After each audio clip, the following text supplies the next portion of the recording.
एक तक्रारदार आलेला होता. त्याचं नाव, तक्रारदाराचं नाव आहे गुड्डू मनोहर भानारकर, वय 27 वर्ष, राणा टिमकी आणि टिमकी येथे तहसील. हे त्या दिवशी 11 तारखेला चिमूरवरनं, त्यांचं एक 16 वर्षा इथे ते नोकरी करतात. त्या कामानिमित्त चिमूरवरनं नागपूरला येत असताना दिगोरी नाक्याजवळ एका आरोपी नामे त्यांनी थांबवलं आणि त्याला लिफ्ट मागितली असता लिफ्ट मागितली आणि लिफ्ट दिल्यानंतर थोड्या वेळानंतर दूर गेल्यानंतर त्यांनी चाकू मागून पोटाला लावून त्याला दुसरीकडे घेऊन गेला आणि तिथे त्याच्याकडून याच्या बॅगमध्ये 1000 रुपये होते तक्रारदाराच्या. त्याच्या बॅगमधून 1000 रुपये घेतले आणि मोबाईलवरून पैसे ट्रान्सफर केले.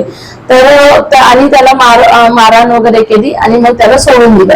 अशा तक्रारीने आपण गुन्हा दाखल केला, आपण व्हेरीफाय केलं आणि एक 24 तासाच्या आतमध्ये आपण आरोपी नामे शेख रेहान शेख साकीर, वय 19 वर्ष, राहणार हसनबाग, पोलीस स्टेशन नंदनवन, याला आपण अटक केलेला आहे. अजून एक आरोपी आपण शोधत आहोत त्याच्यासोबतचा आणि 24 तासात आपण निष्पन्न केलेला आहे. आज त्याचा 5 दिवसाचा PCR आपल्याला प्राप्त आहे.